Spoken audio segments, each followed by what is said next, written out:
Hi guys, இன்னைக்கு நான் வீடியோன்னு பார்த்தீங்கன்னா நம்ம ரீசெண்டாக ஒரு ரூம் மேட்ச் தான் போயிருந்தோம். அதான் பார்க்குறோம். எல்லோரும் லைக் சப்ஸ்கிரைப் எல்லாம் பண்ணி இங்கே இடத்துல பாருங்கள், ஒரு நாள் நோக்கம் டக்குன்னு என்னை அடிச்சிட்டார் அவர். சரி, நெக்ஸ்ட் ரவுண்டு வந்தால் இங்கே ஒரு ரொம்ப ஆட்டம் கட்டிகிட்டு இருப்பார். டப்புன்னு ஒன்று மண்டையிலே போட்டு அனுப்பிச்சி விட்டாச்சு. நம்ம டீம்மேட் இன்னொருத்தர் முடிச்சிட்டா. இந்த ரவுண்டு வந்தால் கீழே இருக்காருன்னு நடிச்சிட்டு இருந்தால் பின்னாடி வந்துட்டார் ஒருத்தர். ஒன்றை கீழே இறங்கி டப்புன்னு ஒரு குதிக்கும் போது மண்டையிலே வச்சாச்சு. இன்னொருத்தரை என் டீம்மேட் முடிச்சிட்டாரு. அடுத்து இந்த ரவுண்டு வந்தால் இங்கேருந்து மறுபடியும் ஆட்டம் கட்டுவார். மண்டையிலும் பட்டுன்னு ஓப்பன் பாருங்க, அவ்வளோதான். அடுத்து இந்த இடத்துல பாருங்கள், அவங்க சரியான 1v2 நடக்கும். என் டீம்மேட் செத்துருவார். ஃபஸ்ட்டு ஒருத்தர் அடிச்சுட்டு டப்புன்னு உடனே மண்டையிலே அடிச்சிட்டேன். அடுத்து இந்த ரவுண்டு வந்தால் இங்கே ஃபஸ்ட்டு அடிப்பேன். இங்கே இப்போ பாருங்கள், டப்புன்னு டெசர்ட்டில் அடிச்சுட்டு ஏரியை ரெஸ்ட் பண்ணி போகலான்னு பார்த்தா ஒரு ரிவே பண்ணிவிடுவார்.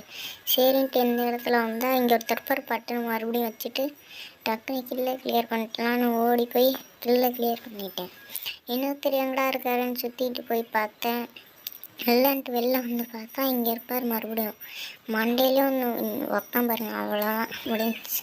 சரி, நெக்ஸ்ட் ரவுண்டு போகலான்னு பார்த்தா ஒருத்தர் ஆஃப்லைன் போயிட்டார்.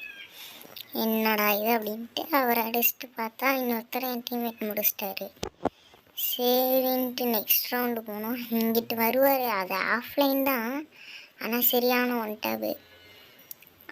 இன்னொருத்தர் எங்கே இருக்காருன்னு தெரிலன்ட்டு இப்படி பார்த்துடுவோம், பின்னாடி வந்துடுவார் டக்குன்னு. அப்படியே எடுத்து கன் எடுத்து மண்டையிலே வைப்பேன் பார்ப்பேன், மாட்டாது, இங்கேயும் மாட்டாது.